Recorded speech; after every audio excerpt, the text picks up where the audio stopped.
नमस्कार साथियों, गौरव ज्ञान धारा में आप सभी का स्वागत है। जो भी नियमित पढ़ने वाले विद्यार्थी हैं उनको अग्रिम सिलेक्शन की पहले से मैं बधाई और शुभकामनाएं देता हूं, क्योंकि सिलेक्शन सिर्फ उन्हीं लोगों का हो सकता है जो अपने लक्ष्य के प्रति अटल है, नियमित है और किसी भी परिस्थिति में इधर उधर नहीं होते हैं। यदि आप देखेंगे कि हर व्यक्ति के जीवन में कुछ ना कुछ काम होता है, आपके जीवन में काम है तो मेरे जीवन में भी काम होगा, लेकिन मैं फिर भी समय निकाल के आप लोगों के लिए जो चीज गई है, नियमित क्लास तो नियमित क्लास दे रहा हूं। जो विद्यार्थी ये क्लास आज जैसे फ्राइडे को आ रही है 13 मार्च को, इसको एक दिन बाद भी देखते हैं, 2 दिन बाद देखते हैं, 5 दिन बाद देखते हैं, तब एक विचार मन में लाना कि जब सर समय सेट करके नियमित क्लास ले सकते हैं तो हम अपने 24 घंटे में से आधा घंटा सेट नहीं कर सकते? क्या हमारे पास में इतना काम है? क्या हम इतने व्यस्त हो गए कि अपने लक्ष्य के प्रति अपने लिए समय नहीं निकाल पा रहे? तो फिर निश्चित रूप से वो सिलेक्शन भी और किसी का होना चाहिए जो नियमित है, जो अपने लक्ष्य के प्रति अटल है, निरंतर उसको चाहता है, निरंतर उसके प्रति मेहनत करता है। मैं अपने लक्ष्य के प्रति अटल हूं, मैं नियमित मेहनत करता हूं। मेरा टारगेट है जो नियमित विद्यार्थी है उनको बहुत अच्छे से पढ़ाऊं, चाहे 100 विद्यार्थी पढ़े, 1000 पढ़े, 1 लाख पढ़े या 10 लाख पढ़े, मैं उनके प्रति वही नियमितता रखता हूं जो मैं शुरू से रखता हूं आ रहा हूं। तो मैं हमेशा अपने क्लास में इस चीज का जिक्र करता हूं, तो आप लोग भी अपने जीवन में इसे जरूर लाएं, तभी सफलता मिल सकती है। अन्यथा आप सिर्फ सम्मानजनक हार के लिए प्रयास नहीं करें, किस्तों में पढ़ाई नहीं होती, नियमित रहना पड़ेगा। चलिए आज नया टॉपिक पढ़ रहे हैं अपन ने, महाद्वीप पढ़े हैं 15 क्लास के अंदर। 15 क्लास में इतना शानदार तरीके से सारे अपने सातों महाद्वीप पढ़े हैं, बहुत तबियत से पढ़े हैं, बहुत डिटेल के साथ में सारे कंसेप्ट समझे। अब समझेंगे महासागर। जितना समय महाद्वीप पढ़ने में लगा है उतना समय महासागर पढ़ने में नहीं लगेगा। फिर भी महासागर की कम से भी कम 4-5 क्लास आएगी। क्यों आएगी? क्योंकि महासागर के अंदर क्या क्या पढ़ना है। देखो मैं थोड़ी सी आप लोगों को यदि इसकी रूपरेखा बताऊं कि महासागर में अपन पढ़ने क्या वाले हैं, ठीक है। महासागर, जैसे कि आज अपन सामान्य रूप से महासागर के अंदर क्या पढ़ेंगे, इसका परिचय पढ़ेंगे। फिर जैसे अपन स्थल मंडल पढ़ते हैं या स्थल पढ़ते हैं, कोई भी किसी भी स्थल की भौतिक विशेषताएं पढ़ते हैं, तो उसमें अपन पढ़ते हैं कि कहीं मरुस्थल है, कहीं पहाड़ है, पर्वत है, चोटियां हैं, है ना। ये सारी चीजें वैसे की वैसे समुद्रों के अंदर भी होती है, वैसे की वैसे महासागरों के अंदर भी है, तो फिर उसको बोलते हैं नीतल। ठीक है, तो महासागरीय नीतल की विशेषताएं पढ़ेंगे, नीतल की विशेषताएं पढ़ेंगे। नीतल की विशेषताएं या कह सकते हो उच्चावच भी कह सकते हो। उच्चावच के आधार पर इसको 4 भागों में बांटा है, वो व्यवस्थित तरीके से पढ़ने वाले हैं। तो यानी कि ये दोनों चीजें तो अपन आज ही पढ़ लेंगे, आज की क्लास में ये चीजें पढ़ेंगे। फिर अपने आती है एक, इसके अंदर आ जाएगी आप लोगों के महासागरीय धाराएं आएगी, महासागरीय धाराएं। और इनको समझना भाई साहब, ये याद हो गई ना तो मतलब समझ लो आपने गढ़ जीत लिया है। महासागरीय धाराओं के अलावा महासागर की विशेषताएं आएगी। महासागर की विशेषताएं, देखो एक टॉपिक कितने टॉपिक में बटा होता है। मैं चाहूं तो फॉर्मेलिटी कर सकता हूं, कैसे महासागर कह के आप लोगों को सिर्फ प्रशांत महासागर, अटलांटिक महासागर, हिंद महासागर और इनकी सबकी विशेषताएं बता दूं कि हाँ भाई ये एम आकार का है, ये त्रिभुजाकार है, ये वृत्ताकार है, ले हो गए महासागर। ऐसे भी कर सकता था, लेकिन फॉर्मेलिटी क्यों करना है? जब सिलेक्शन के लिए बच्चे पढ़ रहे हैं तो ये तरीके से चलेंगे, क्योंकि ये चीजें पढ़नी होती है। जहां एक शब्द आ गया सिर्फ महासागर, वहां पे ये सारी चीजें पढ़नी है, ठीक है, और इनसे सवाल बनते हैं। अब ये आ गई महासागर की विशेषता है, जैसे कि इसके अंदर जैसे कि तापमान, जैसे कि तापमान, लवणता, ठीक है, आदि ये आ गई इसके अंदर। ठीक, ये पढ़ने वाला है। इसके अलावा फिर अपन जो है चारों महासागरों की विशेषताएं पढ़ेंगे, यानी कि फिर उनकी जो है उनकी अलग से विशेषताएं पढ़ेंगे कि किसकी क्या खासियत है, ठीक है। तो फिर क्या करेंगे, 4 महासागर, इनकी अपन विशेषताएं पढ़ेंगे अलग से, तब जाके अपना ये टॉपिक कंप्लीट होगा। और तब जाकर आप किसी से भी लोहा ले सकते हो, किसी से भी टक्कर ले सकते हो कि हाँ हमने जहां से पढ़ा है भैया वहां से बिल्कुल व्यवस्थित तरीके से हमने पढ़ा है, ठीक है। ये रहेगी अपनी रूपरेखा। वो है टावर और महासागर, महाद्वीप पढ़ लिया, अब महासागर पढ़ना। अब होगी क्लास की शुरुआत, ठीक है। चलो करा के शुरू, ठीक है, चलिए शुरू करते हैं। लाइटा तो प्रॉपर है कि मन कम क्यों लगे, यही है भाई टावरों बूढ़ा पोआ है। ले भाई, चलो देखो महासागरों के अंदर सबसे पहले क्या अपन देखो, सबसे पहले चलते हैं पृथ्वी। पृथ्वी पर जल की मात्रा कितनी है बताओ। देखो पृथ्वी पर कुल मिला के जल की मात्रा कितनी है? लगभग आप कह सकते हो 3/4 भाग जो है ना वो जलीय राशि है। 3/4 भाग जलीय राशि है पृथ्वी में। ठीक है, अब आते हैं बिल्कुल व्यवस्थित तरीके से। क्या गुरु जी 3/4 तो है, लेकिन थोड़ा को और मतलब मान डिटेल में या व्यवस्थित बता दो तो देखो डाउन। तो यहाँ पे आप यदि देखोगे तो फिर वापस आपको ध्यान रखना है इस पृथ्वी पर सीधा सीधा यदि देखें एनसीईआरटी के अनुसार कि इस पृथ्वी पर 71% 71% तो क्या है? पानी है, यानी कि जल है। 71% तो जल है और पीछे कितना बचा? 29% क्या है? स्थल। 29% स्थल। अब ये देखो ये ऐसा है कि एक बार सीधा पूछा ऐसे ही 71% और 29%। वैसे यदि देखा जाए इसका वर्गीकरण तो इसका वर्गीकरण बड़े अलग तरीके से चलता है। बड़े अलग तरीके से कहने का मतलब है कि आप लोगों को वैगनर के अनुसार पूछ लेंगे, वैगनर के अनुसार भी पूछ सकते हैं। ठीक है, या फिर आप लोगों को क्रेमेल के अनुसार भी पूछ सकते हैं। क्रेमेल के अनुसार भी पूछा जा सकता है। तो मैं कहो नहीं मतलब अलग अलग तरीके पूछ सके थाने थाने मतलब सारे तरीके आणो चाहिए। वैगनर के अनुसार पूछ ले या क्रेमेल के अनुसार पूछ ले तो सब तरीके अपने आणो चाहिए। तो देखो वैगनर के अनुसार यदि अपन जल की राशि देखें, एक तो क्या ध्यान रखोगे, एक तो याद रखोगे जल और एक याद रखोगे स्थल। अब आप लोगों को यदि जल याद है तो स्थल आप 100% में से घटा के वैसे ही निकाल दोगे। जैसे कि वैगनर के अनुसार जो जलीय राशि है वो है 71.7%। कितनी है? 71.7% है। अब इसको घटाओगे आप, यदि वैसे ही निकाल दोगे आप तो आप लोगों के आ जाएगी 28.3% स्थल है। ठीक है, अब देखो टोटल कर लो आप लोग, इसका 100% आएगा। 100% ही आएगा। 7 और 3 10 की जीरो, हासिल लगी 1, 9 और 1 10 और हो गया, एक वापस हासिल की लगी, 8 और 2 10 हो गया 100%। तो वैगनर के अनुसार पूछेंगे तो 71.7% और यहाँ पे ध्यान रखना 28.3% है। ठीक है, ये कि ये यहाँ पे आ जाते हैं अपन कि क्रेमेल के अनुसार। तो क्रेमेल के अनुसार जो है ना जलीय राशि 70.8% है। कितनी है? 70.8%। तो फिर यहाँ स्थलीय राशि कितनी हो जाएगी? स्थलीय राशि हो गई 29.2%। टोटल मारो तो 100%। ले बटा इनके अनुसार यह याद करना पड़े भाई, यहाँ याद करना पड़े। जने जातो पार पड़े, नहीं तो भैया पार कौन पड़े गाड़ी।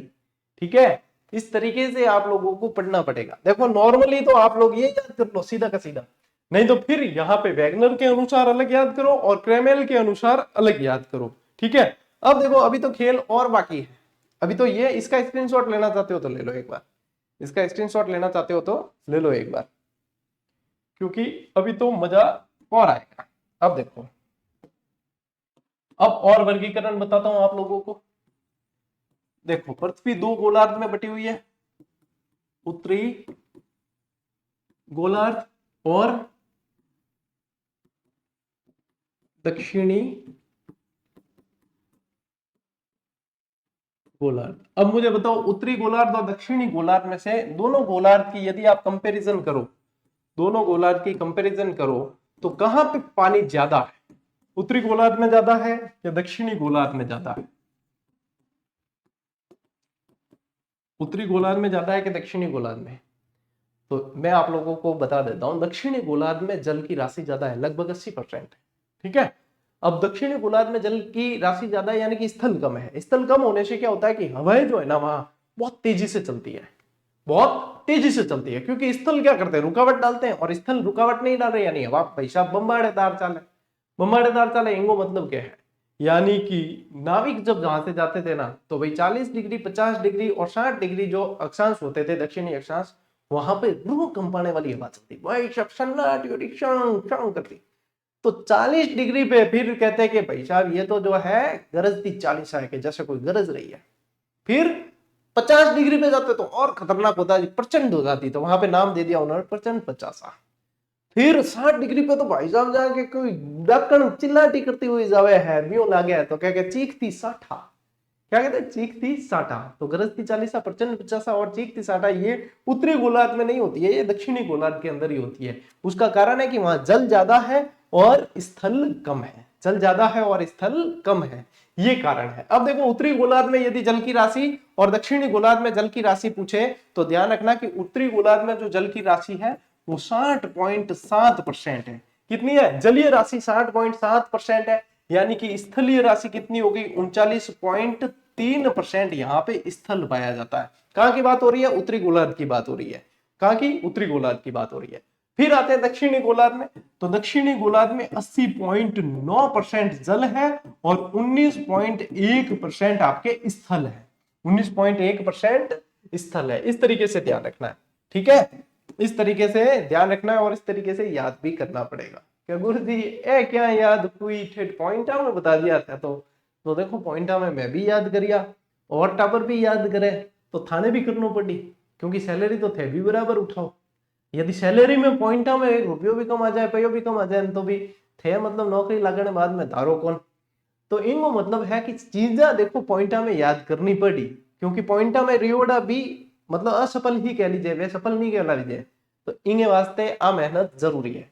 अब यहाँ पे बात करें अपन कि महासागरीय जल कितना है, कुल महासागरीय जल की बात करते हैं। महासागरीय जल है 97.5% टोटल महासागरीय जल है, यानी इसकी प्रकृति कैसी है, ये खारा पानी है, इसकी प्रकृति कैसी है, खारा पानी है।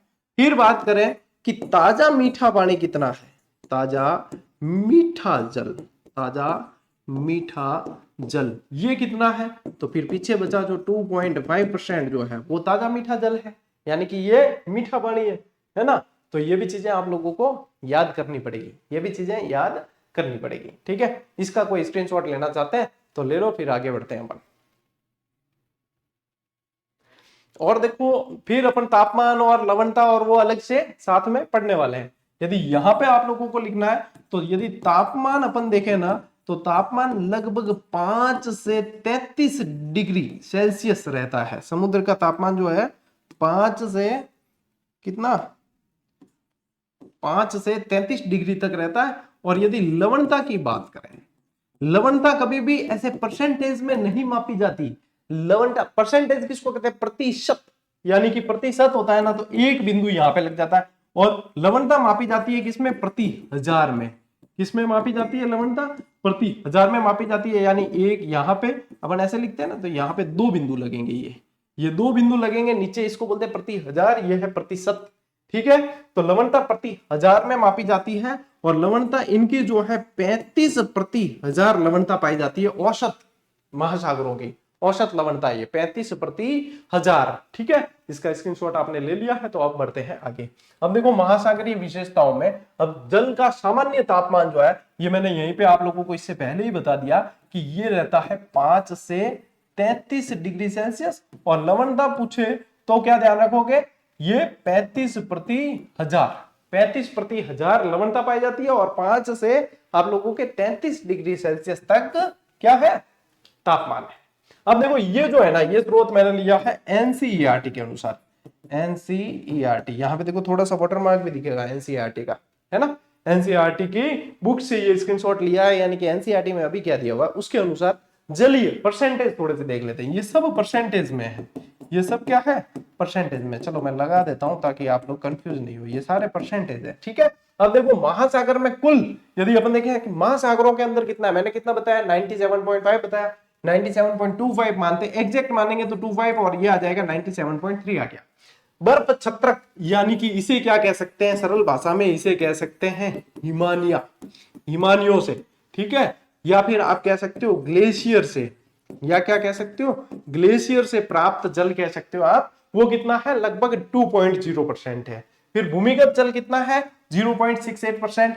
झीलों का अलवण जल कितना है, वो आप लोगों को ध्यान रखना है कि झीलों का अलवण जल जो है वो 0.009% है। और स्थलीय समुद्र और नमकीन झीलें जो है वो है 0.009%। वायुमंडल में कितना है, 0.0019%। नदियों में कितना है, 0.0001%। 0.00। और जयमंडल में पूछ सकते हैं तो 0.00004% इतना है। तो इतना पॉइंटों में ध्यान नहीं रखना, ऊपर वाले दो जो है ये ध्यान रख लेना, कि याद भी हो जाते हैं ढंग से, ये याद भी हो जाते हैं ढंग से। ठीक है, लो स्क्रीनशॉट लो। चलो अच्छा आगे बढ़ा।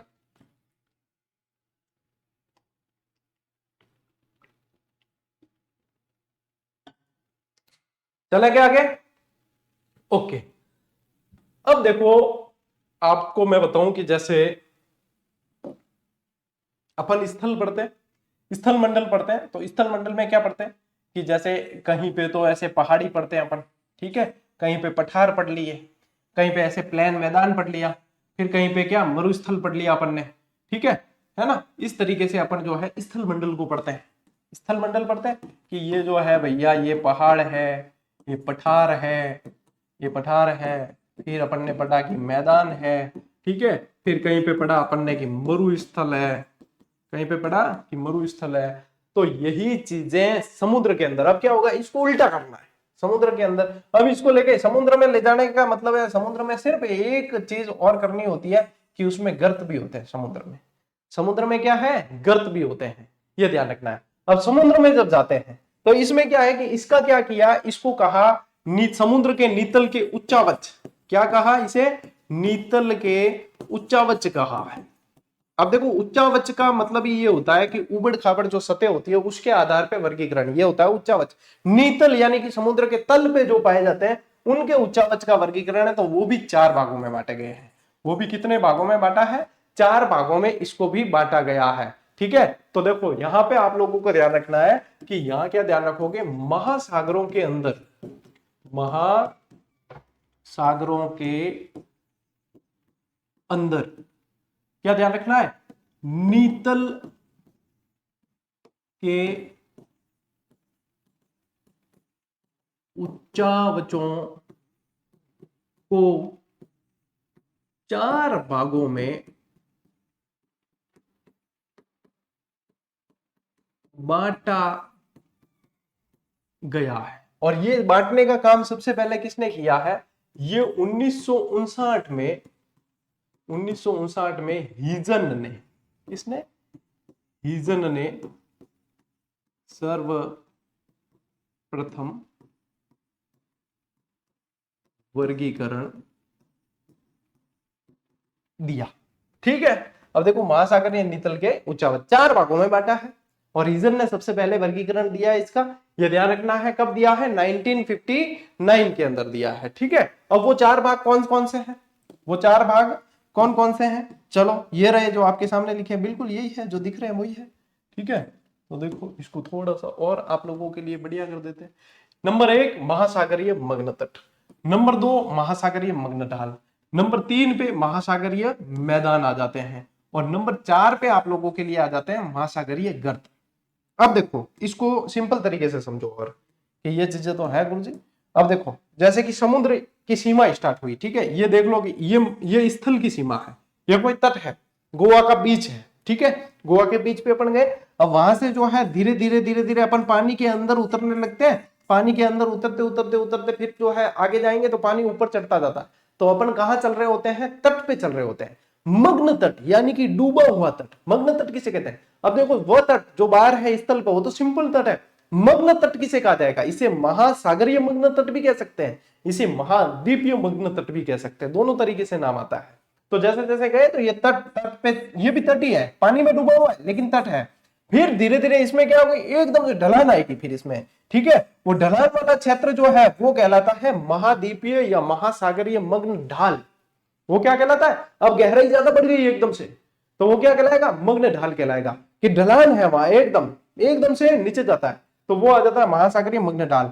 फिर जैसे जैसे आगे जाते हैं, ठीक है, तो फिर प्लेन आ जाता है समुद्र के अंदर भी। गोताखोर कभी देखे आपने डिक्शनरी इस पे डिस्कवरी चैनल पे, तो डिस्कवरी चैनल पे आप लोग देखोगे तो गोताखोर अंदर जाते हैं, जैसे बिल्कुल जो है मैदान पड़ा है सपाट, तो वो आता है फिर महासागरीय मग्न मैदान आ जाता है। क्या आ जाता है, महासागरीय मैदान आता है। और महासागरीय मैदान में भी फिर क्या है, ऊंची नीचे आकृति आती है, थोड़ी सी ऊंची गोलाकार आकृति आती है तो गुयोट होती है, फिर थोड़ी सी जो मतलब ज्यादा गोलाकार नहीं होती, कटक भी होते हैं, फिर जो है थोड़ी बाहर निकल जाती है, फिर देखो ऐसे कई जगह द्वीप दिखते हैं ना कि वो द्वीप है, चारों तरफ से पानी से घिरा हुआ है, तो यानी कि वो जलीय स्तर से ऊपर आ जाता है, तो वो द्वीप हो जाते हैं। और इसमें महासागरीय मैदान में कहीं बहुत गहरे खड्डे भी होते हैं, उनको गर्त किसको कहा जाता है, खड्डों को कहा जाता है। तो गहरे जो खड्डे होते हैं वो महासागरीय गर्त कहलाते हैं। जैसे मेरियाना गर्त है, मेरियाना गर्त है, प्यूटो रुकोट गर्त है, सुन्ना गर्त है, तो ये गर्त भी इसके अंदर पाए जाते हैं इस तरीके से जो है। और छोटे मतलब गहराई वाले गड्ढे होते हैं वो कटक कहलाते हैं। तो ये सारी जो है चीजें इसके अंदर चलती है, जिसमें से अपन को 1, 2, 3 और 4 इनको डिटेल में पढ़ना है। समझ में आई बात? समुद्र के अंदर जा रहे हैं अपन, महासागरीय मग्न तट है, तट आने के बाद में ढाल आएगा, ढाल आने के बाद में मैदान आएगा, फिर गर्त भी आएंगे, कटक भी आएंगे, गुवट भी आएंगे, ये सारी चीजें, द्वीप भी आएंगे, ये सब चीजें। ये कहाँ है? समुद्र के अंदर। गुरु जी तो हो चाहिए कौन के, तो भी सब पढ़ना पड़ी, बिल्कुल पढ़ना पड़ी। जब महासागर या नीतल के उच्चावच पढ़ रहे हैं तो ये सारी चीजें अपने को पढ़नी पड़ेगी। ठीक है ब्रो, इनको स्क्रीनशॉट लेना हो तो लो, बजाएंगे डिटेल पढ़ा, बजाएंगी डिटेल पढ़ा। चलो स्क्रीनशॉट लो।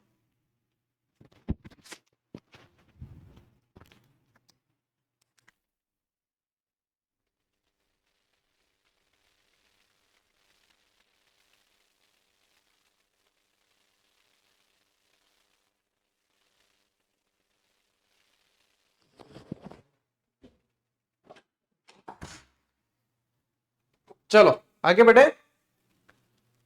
ओके, देखो अब आते हैं एक एक चीज को पढ़ते हैं। अब सबसे पहले यहां से लेते हैं अपन महासागरीय मग्न तट।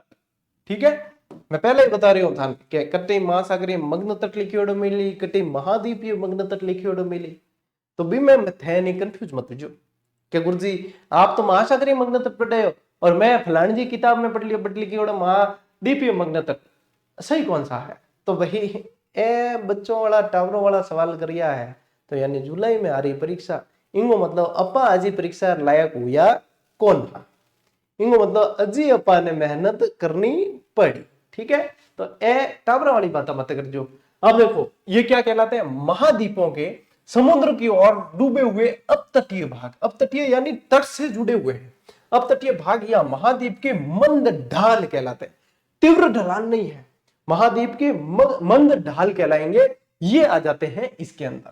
महाद्वीपीय मग्न तट का सर्वाधिक विस्तार कौन से महासागर में पाया जाता है? कि सबसे ज्यादा मग्न तट परसेंटेज सबसे ज्यादा कहां पे पाया जाता है? तो वो पाया जाता है अटलांटिक महासागर में, 13% से भी ज्यादा है। अटलांटिक महासागर में ये सर्वाधिक मग्न तट का भाग देखा जाता है। और सर्वाधिक चौड़ा महाद्वीपीय मग्न तट कहां पाया जाता है? स्पेशली प्रश्न बनता है उत्तरी साइबेरिया। कहां पाया जाता है? उत्तरी साइबेरिया, आर्कटिक महासागर के अंदर।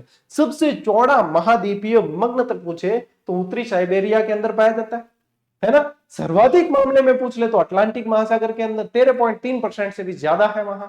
यही चीज, अब ये चीजें यहाँ पे आप लोगों को देखो ध्यान देना है, जो सारणी सामने दे रखी है उसको मैं समझाता हूं, समझाए बिना ये चीजें पल्ले नहीं पड़ेगी। देखो टाबरो, अब जैसे कि मैन यानी 4 महासागर अपन ध्यान रखना, एक तो प्रशांत महासागर, एक आप रहे हिंद महासागर, अटलांटिक और आर्कटिक। आर्कटिक की ज्यादा परसेंट नहीं पूछेंगे, 3 महासागर प्रशांत, हिंद और अटलांटिक में पूछते हैं। तो महाद्वीपीय मग्न तट जो है उसमें देखो कि प्रशांत महासागर की जो टोटल 100% जो आकृतियां हैं उसमें से आपको ध्यान रखना है 5.7% महासागरीय या महाद्वीपीय मग्न तट है। किसमें? प्रशांत महासागर में। अटलांटिक महासागर का जितना भी है, जैसे महासागरीय मैदान है, अपने गर्त है, ठीक है, और ये ढाल है, तट है, इसमें से 13.3% हिस्सा महाद्वीपीय या महासागरीय मग्न तट का है, यानी कि सर्वाधिक हो गया ये। और हिंद महासागर में ये 4.2% है, हिंद महासागर में ये 4.2% है टोटल देखते हैं तो। अब देखो संपूर्ण समुद्रों का यदि देखें कि टोटल का एवरेज निकाले सभी समुद्रों का मिला के, ये सभी समुद्रों का मिला के यदि निकाले तो उसमें से मग्न तट का परसेंटेज कितना आता है? सभी का मिला लिया तो एवरेज बैठता है 8.6% भाग पे ये मग्न तट फैले हुए हैं, चारों महासागरों का मिला लिया। अब इनकी जो औसत गहराई है, इनकी जो गहराई है वो मग्न तट की गहराई 150 से 200 मीटर होती है, ये मीटर में है, ये मीटर में।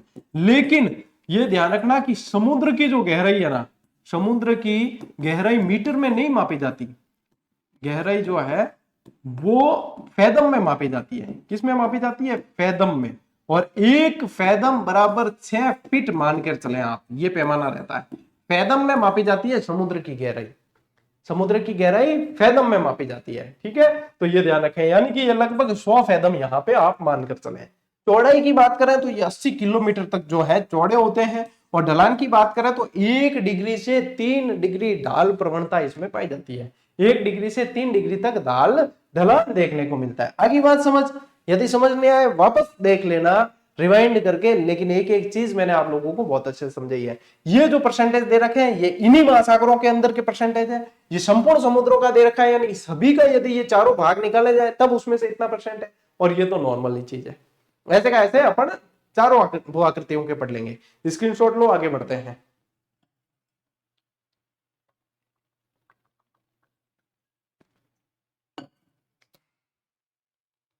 देखो ऐसे का ऐसे अपने को ध्यान रखना। अब आ जाते हैं अपन ढलान पे। अच्छा, मग्न तट के अंदर एक और चीज ध्यान रखें कि यहां पे इसके अंदर सर्वाधिक जीव और जैव विविधता ये भी इसके अंदर पाए जाते हैं। जीवाश्म कह दें तो वो भी इसके अंदर पाए जाते हैं। यानी कि पेट्रोलियम की संभावना कहाँ है, यहाँ पे ज्यादा है। पेट्रोलियम, जीवाश्मों से ही पेट्रोलियम बनता है। तो ये मग्न तट जो होते हैं, तटीय भाग है तो वो क्या अनुकूल रहते हैं, पानी के अंदर डूबे हुए भी है, अनुकूल भी है। ठीक है, तो ये ध्यान रखना है। अब ढलान है तो ढलान पे तो जीव पाए नहीं जाएंगे, ढलान पे स्टेबल नहीं है, वो जी नहीं पाते वहां, तो वहां पे नहीं पाए जाएंगे। तो महासागरीय मग्न ढाल में कुछ नहीं मिलेगा, फिर सीधा मैदान में मिलेगा। ठीक है, तो ये ध्यान रखना है, मग्न तट के अंदर ये भी ध्यान रखना है। ठीक है, अब आते हैं महासागरीय मग्न ढाल। मग्न तट और महासागरीय मैदान के बीच तीव्र ढाल वाले क्षेत्र को कहते हैं महासागरीय मग्न ढाल, ढलान नाम ही इसका। महासागरीय नितल का वह क्षेत्र जहां पनडुब्बियां तो रोकी जा सकती है लेकिन कंदराओं का जमाव नहीं होता, कंदराओं का जमाव नहीं होता। साथ ही साथ क्या लिखोगे, जीव जंतु नहीं पाए जाते, मतलब न के बराबर, जीव जंतु न के बराबर। कोई सीख मिल जाए तो मिल जाए, कहीं नहीं थांगी किस्मत, बाकी जीव जंतु न के बराबर है। पनडुब्बियां रोकी जा सकती है लेकिन कंदराओं का जमाव नहीं, जीव जंतु नहीं। ठीक है, ये ध्यान रखना है। महाद्वीपों के जलमग्न भाग की इसको अंतिम सीमा माना जाता है। महाद्वीपों का जो पानी में डूबा हुआ भाग है उसका ये अंतिम सीमा माना जाता है उसका। ठीक है, अब देखो ये प्रशांत महासागर के अंदर इनका परसेंटेज रहता है 7% टोटल, ये मैंने चीज पहले ही समझा दिया। अटलांटिक महासागर में 12.4%, यानी कि ये भी अटलांटिक महासागर में अधिक है। मग्न तट के बाद में ये भी चीज जो है अटलांटिक महासागर में बाकी महासागरों से ज्यादा है। हिंद महासागर के अंदर 6.5% है। और संपूर्ण समुद्रों का देखोगे तो संपूर्ण समुद्रों का ये 8.5% भाग है। ठीक है, और इसकी गहराई 200 से 3000 मीटर तक होती है। ये 300 नहीं है, 3000 मीटर तक है, तभी तो गहराई ज्यादा होगी, है ना, तो तभी तो ढलान होगी। ढलान इसमें 3 डिग्री से 5 डिग्री तक देखी जा सकती है। और ये सारी चीजें आपको कूट मिलान वाले प्रश्न बनाकर दे सकते हैं, सही युग्म को पहचानो वाले प्रश्न दे सकते हैं, कथन कारण वाले प्रश्न दे सकते हैं। मैंने आप लोगों से पहले कहा था कि कंसेप्ट बहुत अच्छी तरीके से मैं आप लोगों को क्लियर करवाऊंगा, और यही वो तरीका है जिससे आप एक एक चीज को समझ सकते हो आसान तरीके से, बर्डन नहीं लगेगी आप लोगों को, शिक्षा बोझ नहीं लगने वाली है, बहुत आसान तरीके से। गुरु जी ये तो बहुत सरल है, किताबों में पढ़ रहे थे तो ऐसा लग रहा था कि ये क्या दे रखा है, ग्राफ समझ नहीं आ रहे थे, चित्र समझ नहीं आ रहे थे, तो बढ़िया तरीका हो तो सब्जेक्टिव बहुत इंटरेस्टिंग है। हाँ वास्तव में, तो ले स्क्रीनशॉट। अब आते हैं अपन मैदान में चलते हैं, चलो क्रिकेट खेलते हैं। देखो हाँ महासागर में खेल सके, जो डाइवर्स वे स्कूबा डाइविंग वगैरह करा है खेल सके। महासागरीय मैदान यदि सभी समुद्रों का देखा जाए तो सबसे ज्यादा जो भाग है, सर्वाधिक भाग है वो महासागरीय मैदान का है, और सबसे कम भाग पूछेंगे तो महासागरीय गर्त का है। ठीक है, ये सर्वाधिक है। महाद्वीपीय मग्न ढाल और महासागरीय गर्त के मध्य का भाग है। महासागरीय नितल में सर्वाधिक विस्तृत भाग कौन सा है, यही है मैदान। विश्व का सबसे चौड़ा महासागरीय मैदान कहां पाया जाता है, उत्तरी कनाडा में। सबसे चौड़ा महासागरीय मैदान पूछे तो उत्तरी कनाडा में है। और महासागरीय मैदान का सर्वाधिक विस्तार देखने को मिलता है, ये ध्यान रखना, 20 डिग्री से 60 डिग्री दक्षिणी अक्षांशों के मध्य। 20 डिग्री से 60 डिग्री, 20 डिग्री उत्तरी अक्षांश, ठीक है, 20 डिग्री उत्तरी से 60 डिग्री दक्षिणी अक्षांश के मध्य। दक्षिण से दक्षिणी नहीं है, 20 डिग्री उत्तरी अक्षांश से 60 डिग्री दक्षिणी अक्षांश तक महासागरीय मैदान का सर्वाधिक भाग देखने को मिलता है। इसमें ज्वालामुखी पर्वत, कटक, द्रोणी, ये सारी चीजें पाई जाती है। और सर्वाधिक विस्तार इसका कौन से महासागर में है? प्रशांत महासागर। सर्वाधिक विस्तार कहाँ है? प्रशांत महासागर में। यदि प्रशांत महासागर टोटली अपन देखें तो उसका लगभग 80.9% भाग, 80.3% भाग किसका है? मैदान का है। अटलांटिक महासागर में 54.9% भाग इसका मैदान का है और हिंद महासागर में 80% है, यानी कि 80.3% प्रशांत में ज्यादा है, इसलिए आगे है। संपूर्ण समुद्रों का देखें तो 75.9% भाग मैदान पाया जाता है। इनकी गहराई 3000 से 6000 मीटर तक होती है और ढाल प्रवणता 1:100 से भी कम, यानी कि ढलान यहाँ ज्यादा नहीं है। ढलान ज्यादा नहीं है, मैदान मिलेंगे बढ़िया सपाट, खेलो बोले जार क्रिकेट फुटबॉल यूं, है ना। ये ध्यान रखना है, ये चीजें याद करनी पड़ेगी, ये चीजें याद करनी पड़ेगी। ले स्क्रीनशॉट मैदानों को पूरा। इसके बाद में चलते हैं आगे और आते हैं गर्त। गर्त क्या होते हैं? क्या वो गर्त में जाए? गर्त यानी खड्डो, ठीक है, क्या बोलते हैं? खड्डा, ठीक है। महासागर का अत्यधिक तीव्र ढाल वाला अधिकतम गहरा भाग, क्या वो तो गर्त में जाए, यानी कि खड्डे में जाए, ठीक है। ये क्या है? गर्त। समस्त सागरीय क्षेत्र का 7% भाग इसके अंतर्गत आता है और सामान्य गहराई इसकी देखी जाए तो 5500 मीटर से अधिक होती है, सामान्य भी।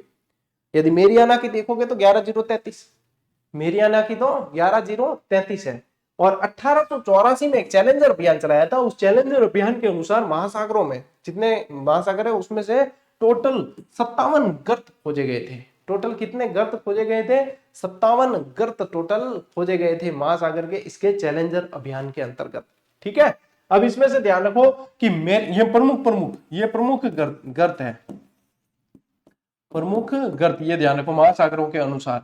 मेरियाना गर्त ये सबसे गहरा है, विश्व का सबसे गहरा गर्त कौन सा है? मेरियाना है, 11022 मीटर, ये सारे मीटर में है। ये गहराई किसमें? किलोमीटर मत कर देना, मीटर के अंदर है। अब देखो यदि इस गर्त की गहराई देखें तो माउंट एवरेस्ट की ऊंचाई से भी ज्यादा है। माउंट एवरेस्ट तो 8850 मीटर है, ये 11022 मीटर। एक मैनाकी पर्वत है अपने समुद्र के अंदर, वो मैनाकी पर्वत की हाइट भी एवरेस्ट से भी ज्यादा है, ठीक है। ये कहाँ है? प्रशांत महासागर में। टोंगा गर्त ये कहाँ है? 10,882 मीटर का है, प्रशांत महासागर के अंदर है ये भी। मिडनाउ कहाँ है? 10,500 मीटर, ये भी प्रशांत महासागर में है। अटाकामा कहाँ है? 8000 मीटर, ये भी प्रशांत महासागर, ज्यादा प्रशांत महासागर के अंदर ही है। ज्यादा कहाँ है? प्रशांत महासागर के अंदर ही है। और प्यूर्टो रिको ये कहाँ है? ये है अटलांटिक महासागर में, ठीक है, 8380 मीटर। रोम से ये 7254 मीटर, अटलांटिक महासागर में। और सुंडा गर्त जो है वो 8152 और ये हिंद महासागर में। देखो हिंद महासागर का सबसे गहरा गर्त है सुंडा, अटलांटिक का सबसे गहरा है प्यूर्टो रिको और प्रशांत का सबसे गहरा है मेरियाना। प्रशांत का सबसे गहरा है मेरियाना। तो ये ध्यान रखना है आप लोगों को, ये ध्यान रखना है साथ साथ में, ठीक है। चलिए अब स्क्रीनशॉट ले लीजिए आप, ये गर्त हो गए आपके पूरे। इसी के साथ में ये क्लास भी आप लोगों की पूरी हुई और इस क्लास में अपन ने क्या सीखा? महासागरों की विशेषताएं पढ़ी। सबसे पहले जाना कि जलीय राशि कितनी है, स्थल राशि कितनी है। उसके बाद में अपन ने महासागरों के नितल यानी कि उच्चावच के आधार पर वर्गीकरण को बहुत अच्छी तरीके से हर एक कंसेप्ट को समझते हुए पढ़ा है। तो ये चीजें इस तरीके से पढ़ ली आप लोगों ने, यानी कि क्लियर है। अब आएंगे शनिवार और रविवार, 2 दिन बीच में।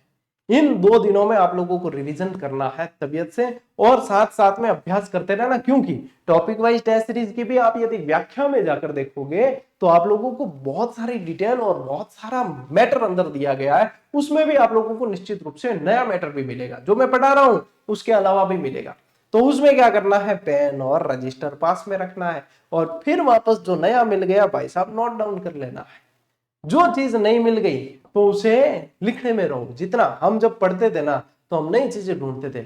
मेरे पास में जो किताब है, मेरे पास में जो भी संसाधन है, उसके अलावा कहीं से जो भी मिली एक रजिस्टर अलग से रखता था मैं कि ये एक्स्ट्रा मैटर जितना भी मिले और आप कॉपी में टिकाओ कि इसमें लिखो वो, और उसका रिवीजन करने का मजा अलग होता था क्योंकि वो यूनिक है, अपन को नहीं मिली है यानी कि वो यूनिक है, नई जानकारी है, वो तो न्यू है तो वो यूनिक है।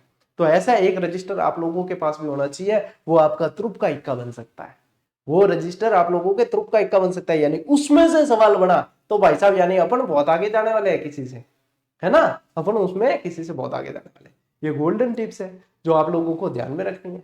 ऐसी छोटी छोटी बातें ही हमें जो है आगे ले जाती है और हमारा सिलेक्शन पक्का करवा देती है। चलिए आज की इस क्लास में, इस सेशन में साथियों इतना ही। अब मिलते हैं अपन अगली क्लास में, अगले सेशन में। तब तक के लिए राम राम। जय हिंद।